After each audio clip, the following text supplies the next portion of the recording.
A Saga dos Capelinos, volume 7. Jesus, Mestre. Albert Paul Daoui. Prólogo. Capela, 3700 a.C. A estrela de Capela fica distante 42 anos-luz da Terra, na constelação do Cocheiro, também chamada de Cabra. Essa bela e gigantesca estrela faz parte da Via Láctea, galáxia que nos abriga. A distância colossal entre Capela e o Sol é apenas um pequeno salto nas dimensões grandiosas do universo. Nossa galáxia faz parte de um grupo local de pouco mais de 20 aglomerados fantásticos de 100 a 200 bilhões de estrelas, entre as quais o Sol é apenas um pequeno ponto luminoso do céu. Capela é uma bela estrela. Cerca de 14 vezes maior do que o Sol, tem uma emanação de calor levemente inferior à de nosso astro-rei. É, em verdade, componente de um sistema estelar binário, ou seja, um sistema estelar composto por duas estrelas, as quais gravitam uma em torno da outra, e, em volta delas, num verdadeiro balé estelar, há um cortejo constituído por inúmeros planetas, luas, cometas e asteroides. Há cerca de 3700 a.C., num dos planetas que gravitam em torno da estrela dupla Capela, existia uma humanidade muito parecida com a terrestre, a qual pertencemos atualmente, apresentando notável padrão de evolução tecnológica. Naquela época, Atlante, nome desse planeta, o quinto, a partir de Capela, estava numa posição social e econômica global muito parecida com a da Terra do século XX d.C. A humanidade que lá existia apresentava graus de evolução espiritual extremamente heterogêneos, similares aos terrestres do final do século XX, com pessoas desejando o aperfeiçoamento do orbe enquanto outras apenas anelavam seu próprio bem-estar. Os governadores espirituais do planeta, espíritos que tinham alcançado um grau extraordinário de evolução, constataram que Atlante teria que passar por um extenso expurgo espiritual. Deveriam ser retiradas do planeta, espiritualmente, as almas que não tivessem alcançado um determinado grau de evolução. Elas seriam levadas para outro orbe, deslocando-se através do mundo astral, onde continuariam sua evolução espiritual, através do processo natural dos renascimentos. No decorrer desse longo processo, que iria durar cerca de 84 anos, seriam dadas oportunidades de evolução aos espíritos, tanto aos que já estavam jungidos à carne, como aos que estavam no astral, dimensão espiritual mais próximo da material, através das magníficas ocasiões do renascimento. Aqueles que demonstrassem endurecimento em suas atitudes negativas perante a humanidade atlante seriam retirados, gradativamente, à medida que fossem falecendo fisicamente, para um outro planeta que lhes seria mais propício, possibilitando que continuassem sua evolução num plano mais adequado aos seus pendores ainda primitivos e egoísticos. Portanto, a última existência em Atlante era vital, pois demonstraria, pelas atitudes e pelos pendores do espírito, se ele havia logrado alcançar um padrão vibratório satisfatório dos requisitos de permanência num mundo mais evoluído e pronto para novos voos, ou se teria que passar pela dura provação de um recomeço em planeta ainda atrasado. Os governadores espirituais do planeta escolheram para coordenar esse vasto processo um espírito do astral superior chamado Varuna Mandrika, que formou uma equipe atuante em muitos setores para apoiá-lo em suas atividades.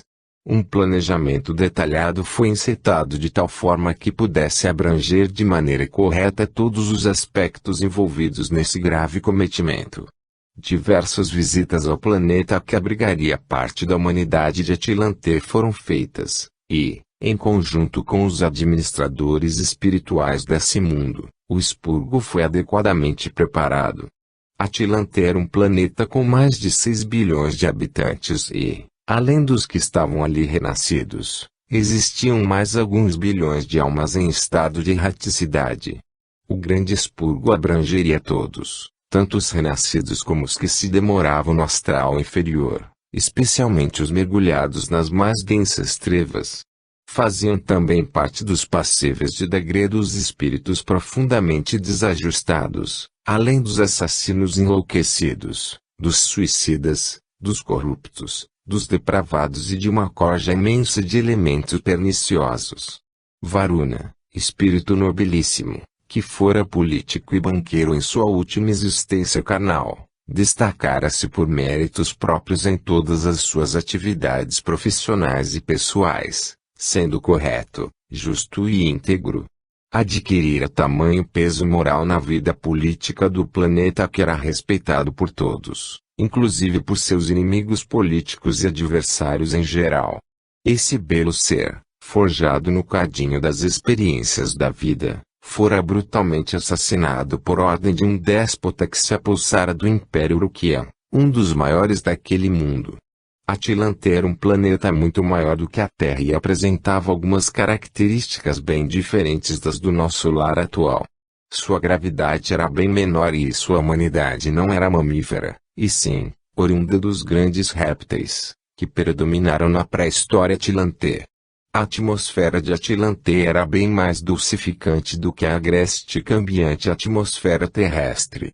Tratava-se de um verdadeiro paraíso, um jardim planetário, amparado por avançada tecnologia. As grandes distâncias eram percorridas por vimanas, aparelhos similares aos nossos aviões. Os meios de telecomunicação, avançadíssimos, permitiam contato tridimensionais em videofones com quase todos os quadrantes do planeta. Já existiam, também, outras invenções fantásticas, especialmente na área da medicina. Os atlantes estavam bastante adiantados no que diz respeito a viagens espaciais, pois já tinham colonizado suas 2 luas. Porém, essas viagens ainda estavam na alvorada dos grandes deslocamentos pelo espaço sideral, relativamente aos que outras civilizações mais adiantadas, como as de Carion, já eram capazes de realizar.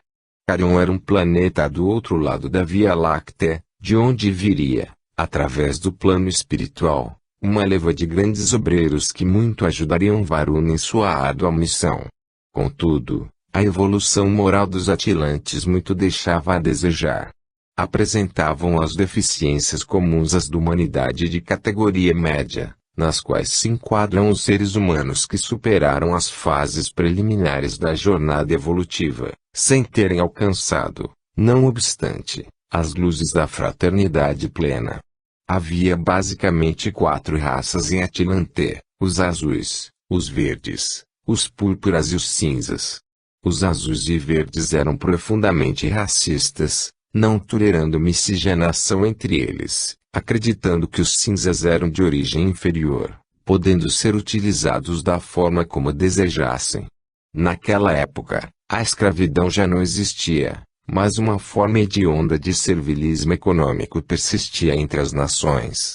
Por mais que os profetas atlantes tivessem enaltecido a origem única de todos os espíritos no seio do Senhor, nosso Pai amantíssimo, os atlantes ainda continuavam a acreditar que a cor da pele, a posição social e o nome ilustre de uma família eram corolários inseparáveis para a superioridade de alguém.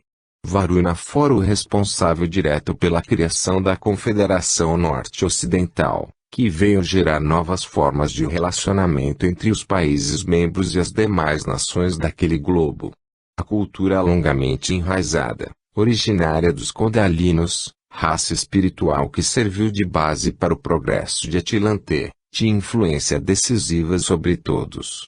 Na promoção dos valores morais e das condições espirituais de seus habitantes, os governadores espirituais aproveitaram todas as ondas de choque, as físicas, como as suscitadas pelas guerras, revoluções e massacres, as culturais, como as proporcionadas por peças teatrais, cinema e literatura, e as de natureza telúrica, como as geradas por terremotos, inundações e outras catástrofes, de forma que pudessem levar os atlantes a modificarem sua forma de agir, pensar e ser.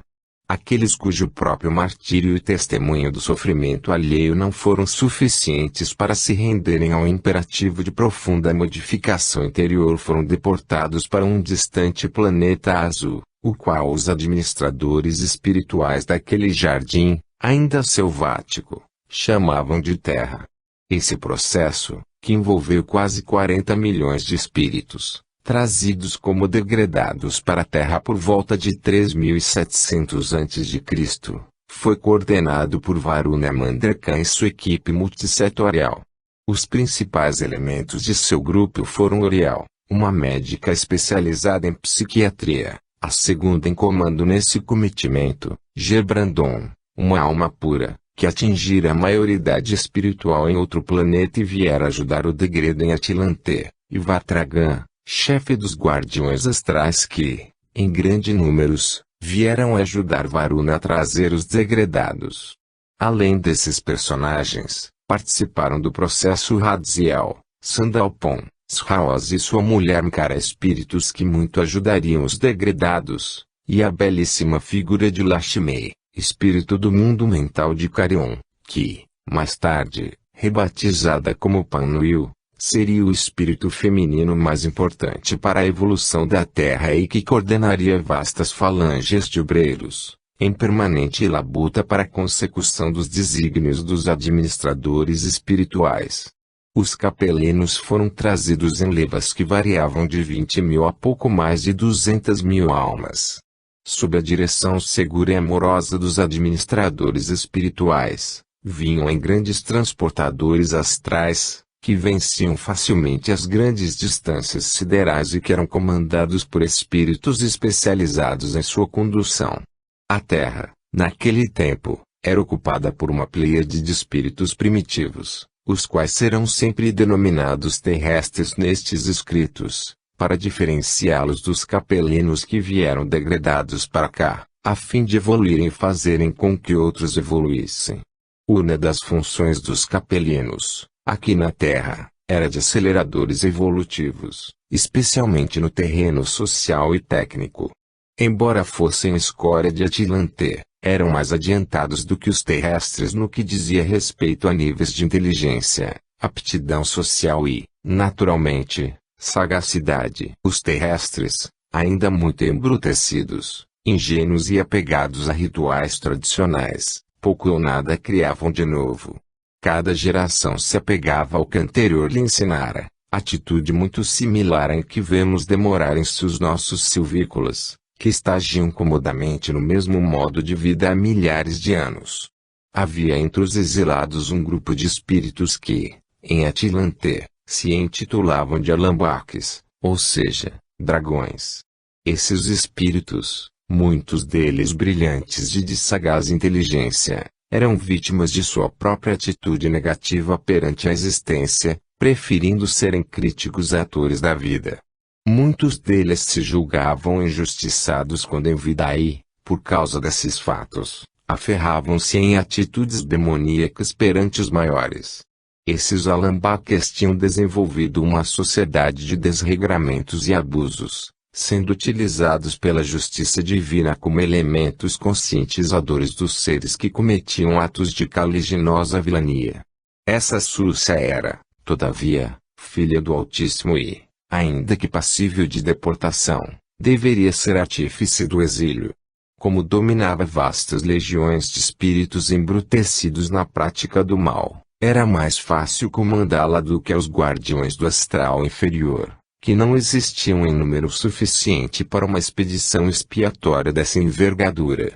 Por causa disso, Varuna e seu guardião Morvatragan foram até as mais densas trevas, numa viagem inesquecível, para convidar os poderosos alambaques a se unirem a eles e ajudarem as forças da evolução e da luz a triunfarem sobre eventuais espíritos recalcitrantes. Varuna, através de sua atitude de desprendimento, de amor ao próximo e de integridade e justiça, foi acolhido, após algum tempo, pela maioria dos alambaques, como o grande mago, o Micael, nome que passaria a adotar como se forma de renovação que ele mesmo se impôs ao vir para a Terra. A grande missão de Micael era não apenas a de trazer as quase 40 milhões de almas capelinas para o exílio, porém, principalmente, fundamentalmente, levá-las de volta ao caminho do Senhor, totalmente redimidas. Na grande renovação que Varuni e Lashmei promoveram, muitos foram os que trocaram de nome para se esquecerem de Atlante e se concentrarem em sua incumbência no novo mundo, a Terra. Varuna tornou-se Micael, o arcanjo dominador dos dragões. Lashmei passou a chamar-se Panuel, a face de Deus, e Gebrandon, Rafael. Vatragan, também conhecido entre os seus guardiões como Indra, tornou-se Gabriel, o arcanjo. Vaio, seu lugar-tenente, adotou o nome de Samael e foi, muitas vezes, confundido com o mítico Lúcifer, o portador do Achote, o carregador da luz. O início da grande operação de redenção na Terra foi na Suméria, quando Nimrod, espírito capelino renascido, conseguiu, entre atos terríveis e maldades tétricas, implantar a primeira civilização em Uruk. Os Alambaques, entretanto, que tinham não só a missão de trazer os degredados como também a de guiá-los, estavam excessivamente soltos, o que faria com que Micael ordenasse a alteração dos padrões de comportamento dos dragões para fazê-los serem não somente guias de lobos chefes de matilhas, como também modificarem seu íntimo a fim de se tornarem cordeiros de Deus. Em razão da existência do fértil vale criado pelo transbordamento de dois rios irmãos, o Tigre e o Eufrates, e de enormes facilidades para desenvolver uma sociedade em que a agricultura fosse a pedra angular, ficou estabelecido, no grande planejamento, que a Suméria seria o primeiro lugar de assentamento desses espíritos. Outros locais foram incluídos também no programa de transferência dos capelinos, para que a sua vinda influenciasse várias regiões do globo, tais como a Europa, influenciada, inicialmente, pelos celtas, e a Índia, que abrigou esses seres no Vale do Hindu. Posteriormente, seria a vez dos outros povos indo-europeus, e, no Extremo Oriente, a da Tailândia e a da China. Uma das regiões que se tornaria de suma importância para o desenvolvimento da cultura, tecnologia e civilização mundiais seria compreendida pelo Egito, outro local que for escolhido para a imersão na matéria dos espíritos capelinos. Seriam nessas longínquas plagas que essas almas conturbadas estabeleceriam uma civilização monumental, de proporções absolutamente grandiosas. Por volta de 3600 a.C., os espíritos superiores determinaram que os Alambaques levassem para aquelas plagas, com o intuito de desenvolver Euquimete, vários grupos de sumérios. Alguns desses grupos foram dizimados pelo caminho e outros foram desviados, motivo pelo qual acabaram estabelecendo-se em outros lugares. No entanto, 3 deles chegaram ao Vale do Iterou e fundaram uma civilização, gradativamente, sem violência ou conquistas sangrentas. Um dos grupos se localizou em Amar, perto de onde está a cidade que se conhece hoje pelo nome de Cairo. Os outros 2 se instalaram no sul e fundaram Nubit, conhecida hoje como Nakada. Durante um largo período de tempo, conhecido como a Era dos Deuses, os capelinos implementaram alterações estruturais, tecnológicas e, sobretudo culturais que, fundindo-se com os milenares e primitivos costumes amitas, vieram a constituir a famosa civilização egípcia. O grupo de Amar fundou as cidades de Peruodjet, também conhecida como Buto, e Zal, conhecida como Sais. Enquanto isto, no sul, os 2 grupos fundidos de sumérios fundariam a cidade de Oazete, também conhecida pelo nome grego de Tebas. Muitos dos capelinos degradados ficaram famosos por seus atos, que se tornaram lendas dessa época. 2 deles foram Aracti, mais conhecido como Ra-ou-Ré, e seu pai, Ptah, que se notabilizou por suas obras de contenção e desvio do rio Nilo. Além deles, os integrantes de um enorme grupo de capelinos degradados tornaram-se conhecidos como deuses da antiguidade, entre eles Amon, o lugar-tenente de Ra. No entanto, ninguém se tornou mais conhecido e amado pelo povo de Kemet do que Osíris. Ele foi rei do Kemet e, durante sua profícua administração, o povo pobre e abandonado, os Felás, teve a oportunidade de possuir um pedaço de terra para cultivar, além de receber subsídios, ensinamentos e investimentos na primeira grande reforma agrária do mundo. Era um capelino que viera em missão sacrificial junto a Isis, sua eleita do coração e futura esposa e rainha. O amor desses dois seres seria conhecido no mundo inteiro como a lenda de Osíris e Isis. Infelizmente, essa bela história de amor terminou tragicamente, pela vilania de seu meio-irmão, Set, o Terrível, que, na tentativa de assassinar Osíris, levou à tetraplegia, após desfechar-lhe um golpe na nuca. Set, sob a influência de um alambaque chamado Garus-Teretak, e de seu braço direito, Aker, conturbaria o reinado com uma guerra civil sangrenta, que terminaria por dividir o Kemet em 3 reinos, 2 no delta, chamados de Baixo Egito, com capitais em Peroa-Djet e Djedu, e um no Alto Egito, com capital em Teni. Os administradores espirituais determinaram que o Kemet seria coordenado por Gabriel e que os Alambaques teriam um papel preponderante no desenvolvimento daquela civilização. Assim, com muitas lutas, marchas e contramarchas, a cultura foi implantada no Kemet. Muitos capelinos renasceriam ali e se tornariam deuses, como Ra, Ptah, Sekhmet, Tefenu e Osíris, este último mais doce dos seres daquela conturbada era dos deuses. Após terríveis momentos de guerra fratricida, o Kemet foi desmembrado, e se tornou as 2 terras.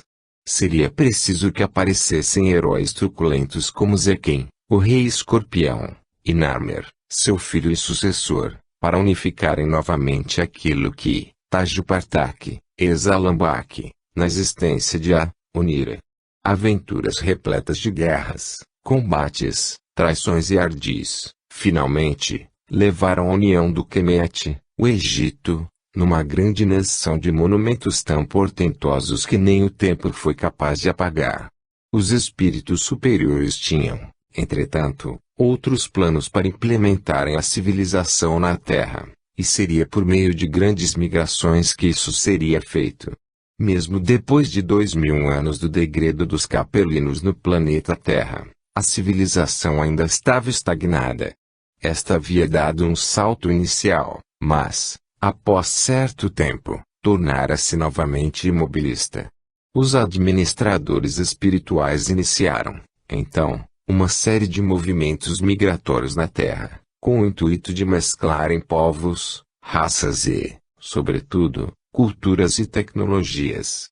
Assim, iniciou-se, por volta de 1800 a.C., um enorme movimento migratório em todo o planeta, o qual alcançou todos os rincões deste globo, inclusive a própria América, ainda não descoberta pelos europeus, mas já habitada pelos povos de origem mongol, por meio dos quais os espíritos superiores ajudaram a erguer grandes civilizações, usando os alambaques capelinos. Foram eles que construíram as pirâmides do novo continente. Na Eurásia, os povos foram movimentados pelos préstimos de espíritos renascidos com grandes missões, como Rama, na Índia, e vários outros, que, aliás, a história se esqueceu de registrar, além de guias espirituais, que inspiravam os povos a seguirem por certos caminhos. Para acelerar a migração, vários povos foram submetidos a alguns fenômenos de ordem natural, como secas, terremotos e inundações, que os obrigavam a deslocar-se. O Azogan foi um guardião especializado nas hostes de Vayu e, sob a influência de Orofiel, braço direito de Mitratum, recebeu a incumbência de guiar uma pequena e esfacelada tribo do Vale do Kuban, no Cáucaso, até Arã, no norte da Mesopotâmia. Assim o fez e tornou-se conhecido entre os Hurritas, os descendentes de Uri, como Yahvé, eu sou, Deus da guerra, da vingança, dos emboscadas e dos trovões. Com o decorrer dos tempos, o Azogan renasceu e tornou-se Kalantara, uma sacerdotisa de Shiva, exatamente no interregno em que Rama invadia a decaída região do rio Indo, no qual antes florescera a civilização Sindhi, de Harappa e Mohenjo-Daro. Alguns séculos depois, tornar-se-ia um guerreiro e político hitita, de nome Pusarma, e morreria de forma violenta e prematura. Enquanto isso, Os espíritos superiores, monitorando a evolução terrestre, depararam em Avram um fanático e empedernido seguidor do Deus Yahvé. Usando o nome do Deus Urita, os espíritos superiores o transformaram numa divindade única e superior aos demais deuses da região. Sob a coordenação de Orofiel e pela utilização de vasto grupo de espíritos comandados diretamente por Sansavi, foram incutindo nas mentes das almas a ideia de um Deus único. Avram, depois chamado de Avraham, deu origem a uma grande quantidade de filhos, que se espalhou pela região de Canaã e localidades vizinhas.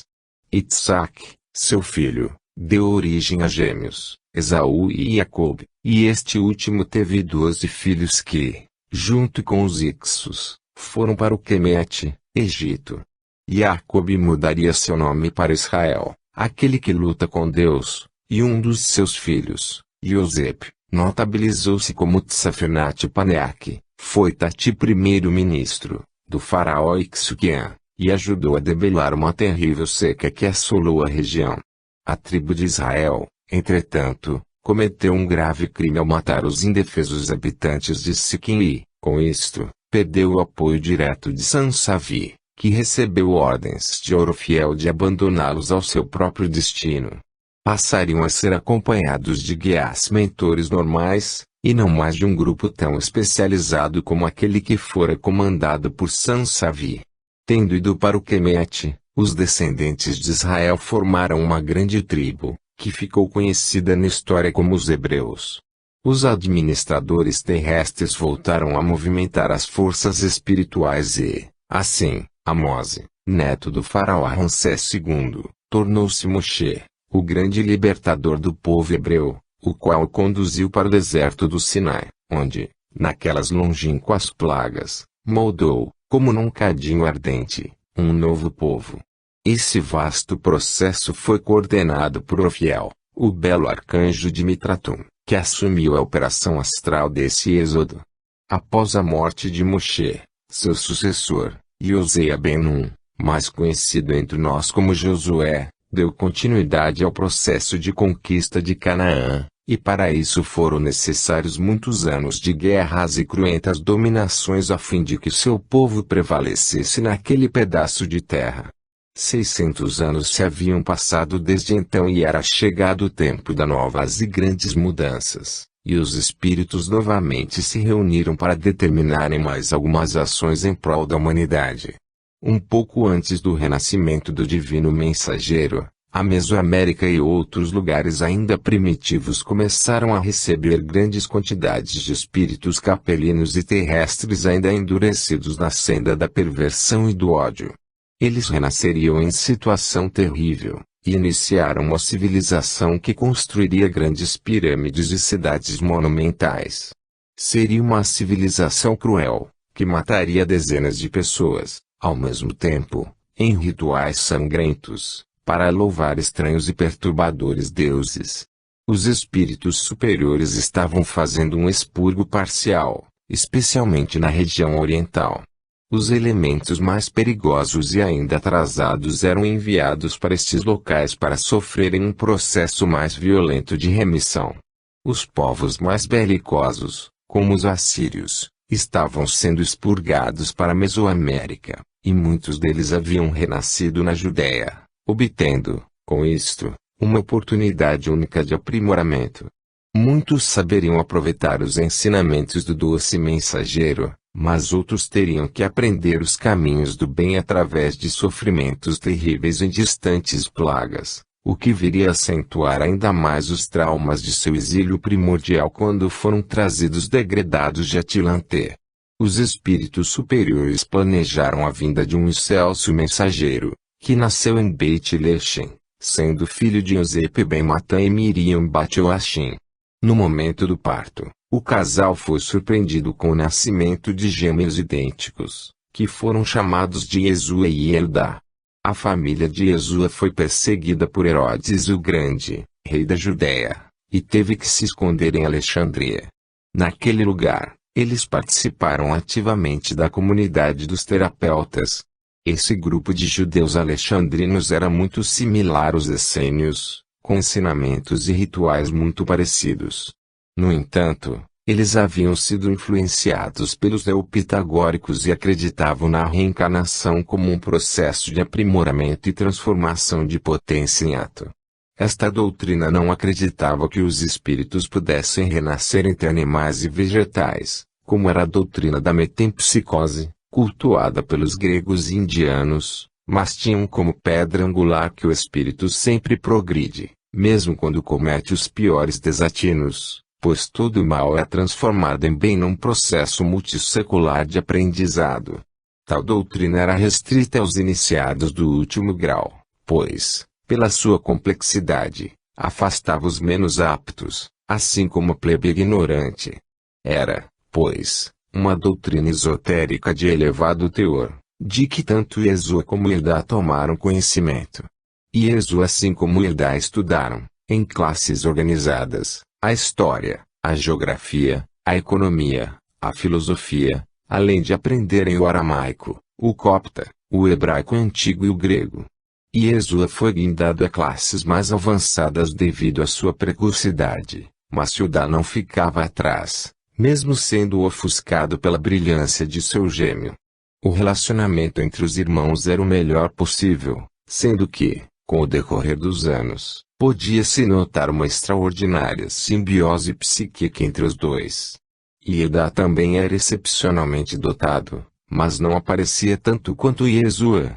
Ele também aprendeu com os terapeutas a ler e escrever, além dos rudimentos da matemática, da astrologia, da economia, da geografia e da filosofia. Em relação às demais pessoas de sua época, ele era muito avançado, mas sempre ficou à sombra da luminescência de Yeshua. Ele sempre preferiu os bastidores do que a luz da ribalta. Seria de grande importância para a difusão posterior da doutrina do irmão. Com 13 anos, a família retornou do Egito, mas o perigo das perseguições continuava e eles enviaram Yeshua de volta a Alexandria para continuar seus estudos com os terapeutas e Ida foi enviado para Caná, na casa de Cleopas, onde participou ativamente da administração do negócio do tio. Enquanto isto, a família se escondia em Nazarete, na Galiléia. Yeshua ficou em Alexandria até os 23 anos, quando voltou para casa em Nazarete. No entanto, seus irmãos ressentiram-se de sua presença, já que o viam como um estrangeiro.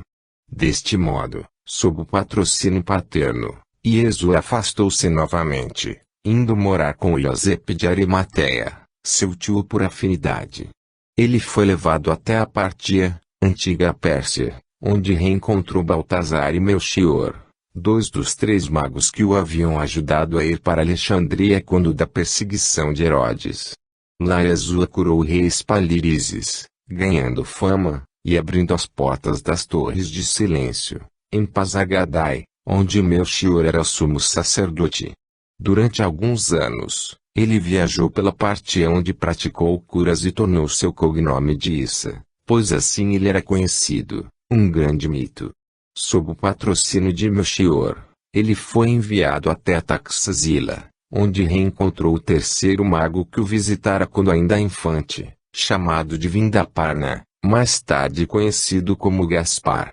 Com o monge indiano Dhyana, eles ficaram em Taxazila por alguns meses até que puderam viajar até Pataliputra, na região de Magadha, na Índia. Naquela esplendorosa cidade, ele conheceu o budismo e o jainismo, além de fixar os conhecimentos védicos, que aprendera em Taxazila, assim como também conhecera, em Pazagadai, na Partia, os ensinamentos de Zaratustra, o profeta persa de Ahura Mazda, o sábio senhor.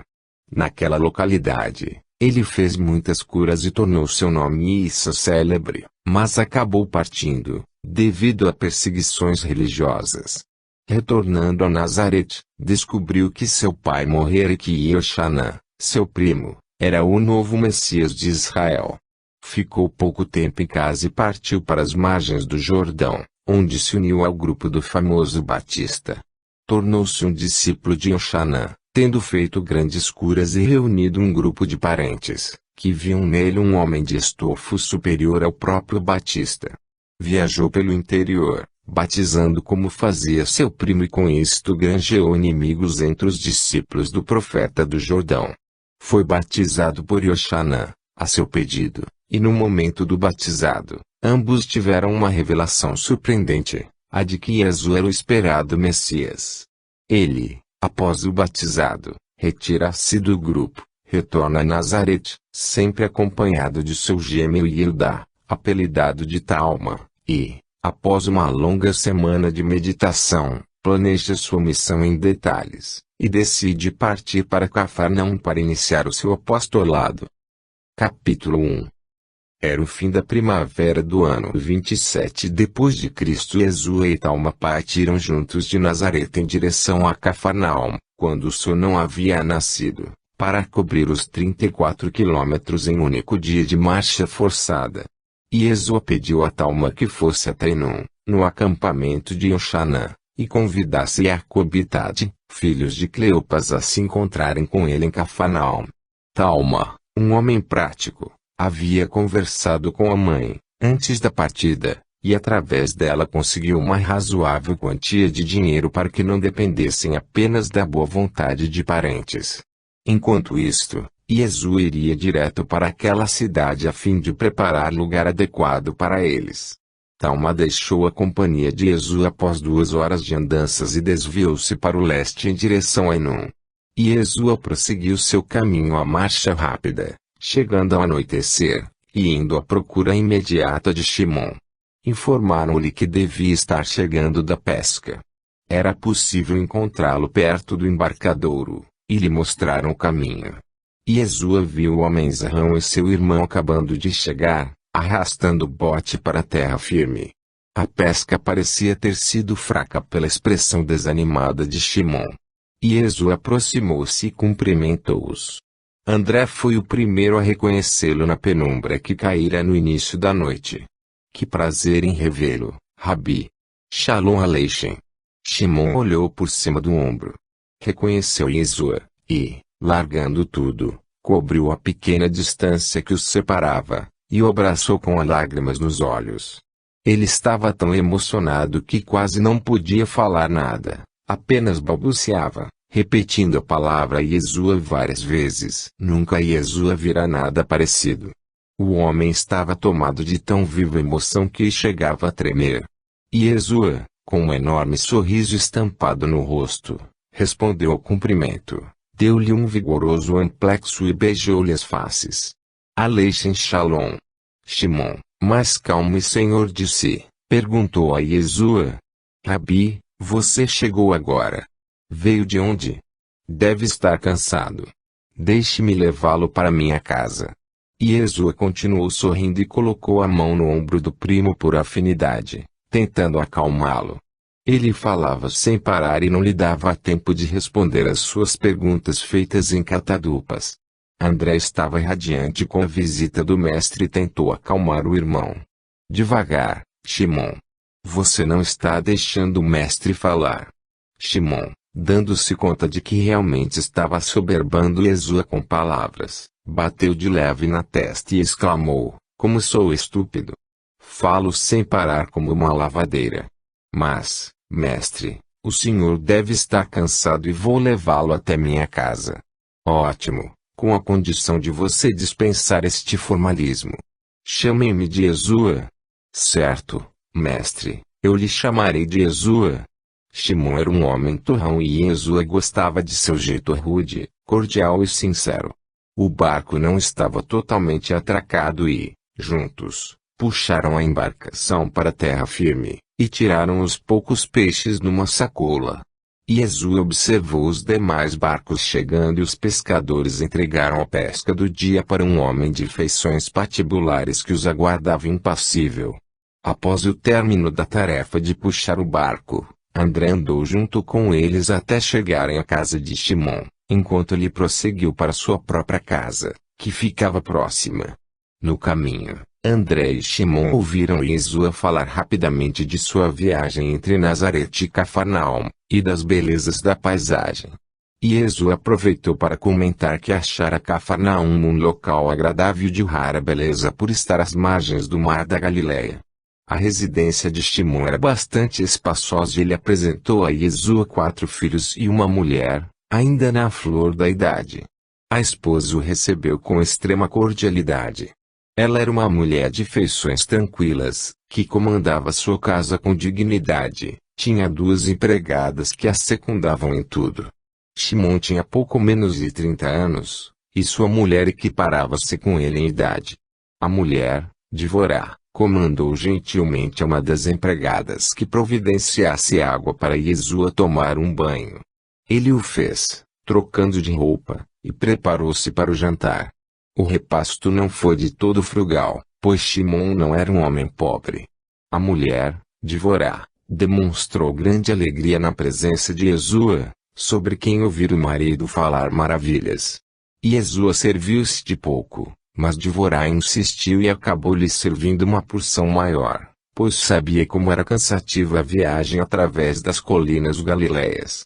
No final do jantar, rodeado dos belos infantes de Shimon, Yeshua foi questionado amavelmente pelo dono da casa. Yeshua, permita-me lhe perguntar em que eu posso lhe ajudar? Resolvi visitá-los, assim como aos meus primos, filhos de Zebedeu, pois desejo começar um trabalho que reputo importante. Talma e meus outros primos estão a caminho daqui, e deverão chegar em breve. Ah! Que excelente notícia! Sim. Mas não podemos ficar todos em sua casa. Seria abusar de sua gentileza e de sua esposa Divorá. Shimon atalhou com gentileza, não é incômodo nenhum. Claro que sei que você ficará feliz com nossa estada, mas não podemos morar na sua casa. Temos que ter um local só nosso. Shimon meneou a cabeça em assentimento, e roçando levemente a mão na barba, arrematou: tio Zebedeu é proprietário de várias casas na cidade. Ele deve ter alguma coisa para vocês. Seria interessante falarmos com ele. Aliás, ele está em meus planos, assim como o rabi da cidade, que desejo visitar. Eu o levarei até eles. E fazendo uma pequena pausa, Shimon perguntou a Yeshua: quais são os seus planos? Yeshua sorriu-lhe de volta e lhe respondeu, um tanto enigmático: deixe os demais chegarem que teremos uma reunião, onde explicarei tudo o que tenho em mente. Shimon ficou curioso, mas não quis insistir. Por dentro o homenzarrão fervilhava de curiosidade e de impaciência. Divorá havia mandado preparar uma cama para Yeshua, que se recolheu cedo. Ele estava cansado da viagem de marcha forçada e rápida pelas colinas da Galileia. Dormiu feito uma pedra assim que se deitou. Yeshua acordou antes de o sol nascer, fez suas abluções em completo silêncio, e saiu para ver a alvorada. Fez sua oração enquanto olhava o sol a despontar atrás das colinas e sentiu a presença de Shimon, que calado observava a certa distância. Quando terminou, o primo por afinidade o cumprimentou e foram tomar uma gostosa e quente papa de cevada, feita por uma das empregadas de Divorá. Aproveitando o desejum, Yeshua quis saber como funcionava a pesca na região.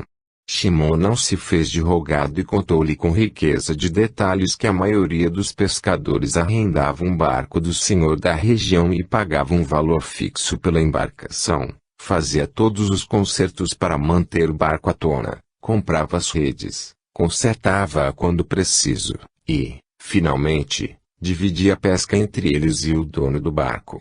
Isso significava que os pescadores ficavam com menos da metade. O dono ficava com o valor fixo e mais a metade do que fora pescado. Podiam comer o que havia sobrado ou vender o produto do trabalho. Neste caso, eles tinham que vender para o dono do barco, que pagava metade do preço costumeiramente conseguido nos grandes centros. Não sobrava muito para viverem decentemente. Yeshua confrangeu-se com aquela situação servil. O homenzarrão, no entanto, foi claro em dizer que Zebedeu era dono da maioria dos barcos, junto com o pai de Shimon, e eles tinham, por sua vez, 6 barcos. Para complementar sua própria renda, eles tinham um barco que não pertencia a ninguém, sendo de inteira propriedade dele e do irmão André. Yeshua, sentado em tosco tamborete, colocou a mão na barba, coçando-a lentamente, enquanto pensava. Shimon, vendo o mestre acabrunhado, ou aparentando estar, disse-lhe: é um costume muito antigo. No entanto, quando a pesca é boa, todos vivem bem. E Yeshua concordou e registrou tudo em sua poderosa mente. Shimon abriu mão de pescar naquele dia e foi procurar Zebedeu. Normalmente, o chefe da cidade, espécie de chefe do conselho, não ficava em Cafarnaum, preferindo atender aos romanos e galileus ricos em seu grande bazar em Cesareia. Por sorte, ele estava na cidade e recebeu Yeshua com especial deferência, até porque estava grato por ter curado seu filho da sua tenebrosa possessão. Sua tia por parte de mãe, Salomé, que não o via desde que fora a Terenon com seus 2 filhos, ficou encantada em receber seu belo sobrinho, de modos tão gentis e fidalgos, esmerando-se em preparar um repasto digno de um rei. Durante a manhã, Shimon e André o levaram para conhecer vários ilustres personagens da cidade, entre eles Jairo, o rabi local. Entre Yeshua e Jairo houve uma imediata simpatia. Jairo, que sabia que ele havia curado Jacob, o endemoniado de Cafarnaum, o recebeu com alegria. Ele era um homem de 35 anos, tendo feito seu aprendizado com denodo esforço em Cafarnaum. Ele sabia que o seu conhecimento era limitado. Pelo que escutara falar de Yeshua, estava convencido de que estava tratando com um homem sábio de poderes taumatúrgicos de grande envergadura, e fez questão de convidá-lo a proferir um sermão no Shabat, na pequena sinagoga da cidade. E Yeshua aqueceu com alegria. Na hora do almoço, que transcorreu a contento, Zebedeu colocou uma de suas acomodações à disposição do sobrinho e dos demais que estavam para chegar. Apenas informou que precisariam fazer uma boa limpeza, consertar algumas coisas. O local havia servido de estábulo e depósito de materiais e necessitava de alguns reparos. E Yeshua achou o local adequado, e depois, ao visitá-lo, viu que Zebedeu havia descrito o local em termos piores do que realmente era, pois afora a sujeira, o alpendre era bem espaçoso, o que iria permitir que todos pudessem se acomodar de maneira confortável. 2 dias depois, Talma apareceu com Jacob e Tade, ambos filhos de Cleopas, e após um rápido período de descanso, todos, inclusive Yeshua, dedicaram-se, com enorme disposição, à arrumação da casa que Zebedeu tinha emprestado.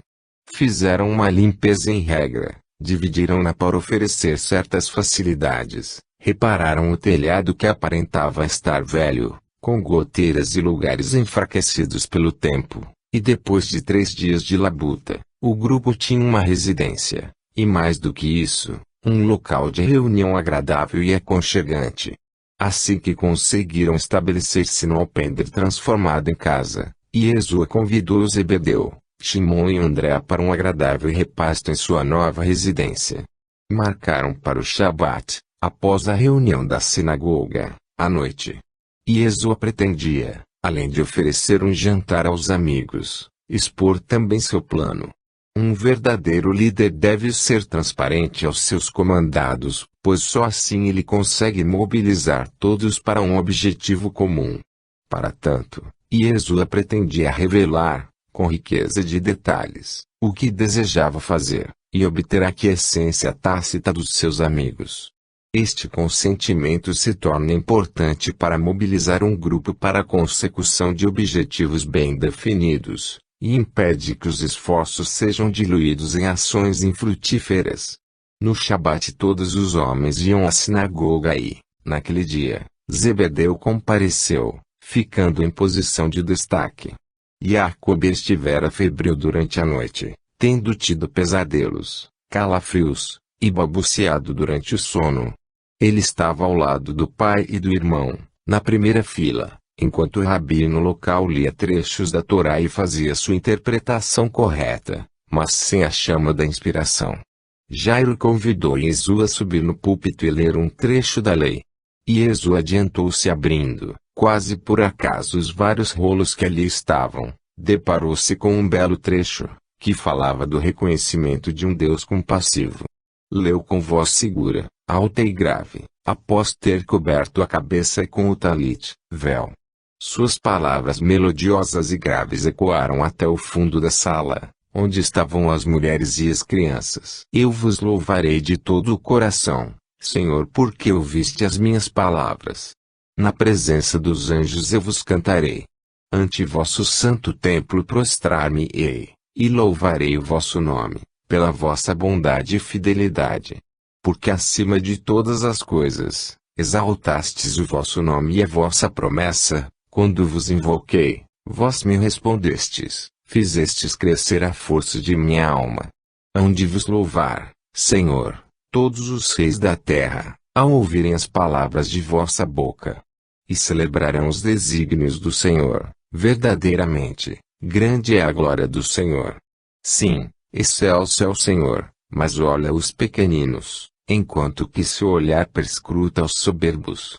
Em meio à adversidade, vós me conservais a vida, estendeis a mão contra a cólera de meus inimigos, salva-me a vossa mão.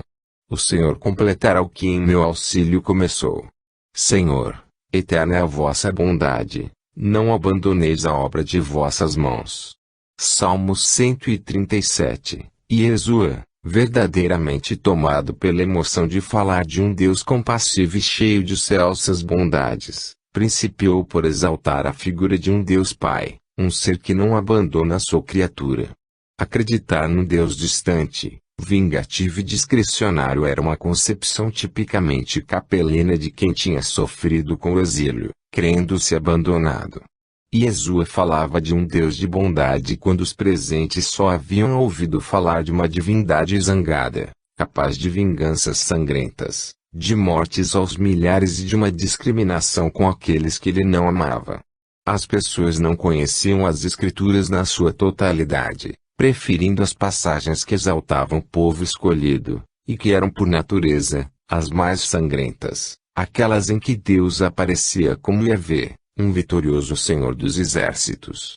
Para eles, homens simples e iletrados, Deus não era o Pai de amor e bondade, e sim, um ser vingativo e discricionário. A audiência ficou silente enquanto ouvia a rápida pregação de Jesua, que não os quis cansar com um longo discurso, quando subitamente, sem aviso prévio, foram interrompidos por gritos estentóricos, vociferações descabidas para aquele lugar de prece e recolhimento. Jacob ben Zebedeu havia sido tomado por um espírito dementado que também escutava as palavras de Jesua. Tratava-se de um dos muitos espíritos que vivem na esfera dos renascidos na carne, vivendo uma extensão existencial inoportuna e indevida. Em vez de sofrearem seus instintos ainda bestializados, preferem respirar a atmosfera dos espíritos em fase carnal, participando de seus ágapes, de sua vida íntima, e, ao mesmo tempo, sofrendo por não poderem fazer e sentir o que os que estão jungidos à carne fazem e sentem. Sua possessão fora violenta e rápida, e assim que sentiu que dominava a mente de Jacob, a fera espiritual vociferou contra Jesua. O que você quer, seu maldito? Deseja enganar todos os presentes com suas histórias de um Deus de bondade e amor. Baleilas. Veja a miséria em volta, as doenças, as crianças que morrem sem sequer viverem. Olhe bem e me diga se isso é obra de um Deus de bondade. Jesua sabia que não devia discutir com o espírito daquele jaez.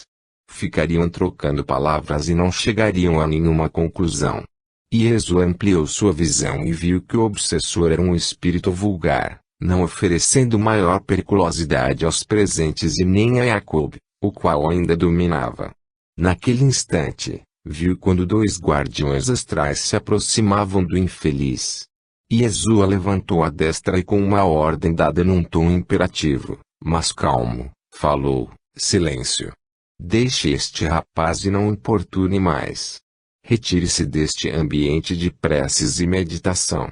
Obedecendo a dois imperativos, os guardiões e a poderosa vontade de Jesua, o infeliz sacudiu grandemente o seu aparelho de comunicação, Jacob, e largou no chão, após dar alguns gritos e grunhir animalescamente.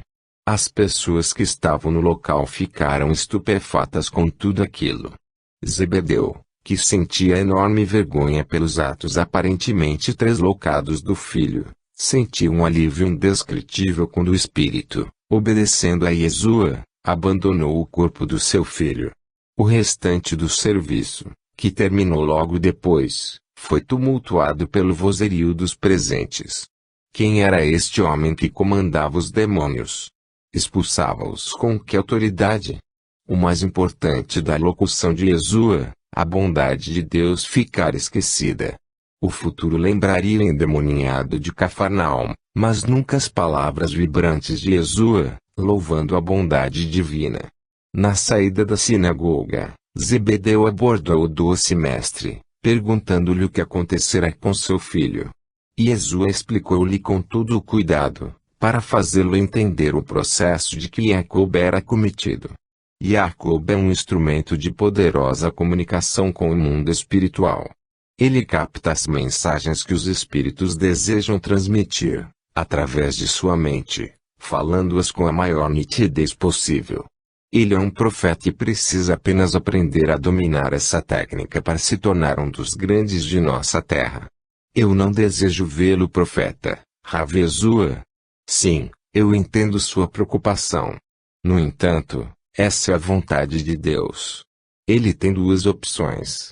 A primeira é dominar esse dom de profetizar ou, temo em dizer isso, se ele não desenvolver esta qualidade, ficará sempre à mercê dos maus espíritos, que o levarão, inevitavelmente, à mais sórdida loucura. Zebedeu cocou a barba, demonstrando extrema preocupação. Acreditava em Iesua, vira seu filho completamente louco por 2 anos. Farei qualquer coisa para que isso não aconteça. Você conhece essas técnicas? Pagarei qualquer coisa para tê-lo íntegro. Iesua reconhecia o demônio da ambição que se infiltrava nas palavras desesperadas de um pai angustiado. Deste modo, respondeu-lhe, ensinarei as técnicas que conheço ao jovem Jacob e exigirei como paga, a amizade de sua família. Nada menos e nada mais. Nenhum lepto, centavo, deverá ser pago por essa atividade. O que Iesua não contou a Zebedeu é que seu filho Jacob fora uma famosa bruxa da antiguidade, tendo feito sortilégios os mais variados, malefícios escabrosos em troca de dinheiro, utilizado os espíritos pouco evoluídos e os tenebrosos alambacas. Jacob havia conspurcado seus centros mentais de atração espiritual, usando-os para seu próprio proveito, e, agora, pagava caro pela sua imprevidência. Fora colocado no caminho de Iesua para ser curado e tornar-se um dos seus melhores profetas e discípulos. Tudo levava a uma bela conjuminância. Após a reunião na sinagoga, de noite, eles se reuniram para comerem e conversarem. Zebedeu havia fornecido um carneiro, que fora devidamente sacrificado, e o próprio Iesua, que era exímio cozinheiro, preparou-o com esmero, utilizando-se de ervas aromáticas para dar gosto à carne do animal. Shimon trouxe vinho e Dvorá emprestou uma de suas ajudantes para cooperar em tudo o que fosse necessário para o bom andamento da festividade. Os convivas chegaram na hora e Iesua fez questão de recebê-los com carinho. Deu um lugar de destaque a tio Zebedeu assim como a seu outro tio por afinidade, o irmão de Zebedeu chamado Oséias, que era pai de Shimon e André. O jantar foi servido junto com outros acepipos, que fizeram a delícia dos convidados. No final da refeição, Iesua iniciou sua locução. Durante muitos anos, eu estive fora de nossa amada terra e vivi em muitos lugares estranhos e diferentes. No meu coração, entretanto, meu povo e minha terra nunca se apartaram de mim um instante sequer. Vejo as pessoas da minha terra com imenso carinho e meu coração se confrange por eles. Nem tanto porque nossa amada pátria Israel é dominada pelos romanos, pois os vejo apenas como um fato transitório. Seu domínio durará o tempo que Deus assim determinar, mas no momento certo, eles, como todos os demais conquistadores, verão a inutilidade de dominarem os povos pela força, e voltarão para suas casas. A plateia, composta de Zebedeu, Oséias, Shimon, André, Talma, Jacob e Tade, ambos filhos de Cleopas, e Oxanã e Jacob, filhos de Zebedeu, escutava atentamente. Jacob estava completamente refeito do mal que o acometera na sinagoga.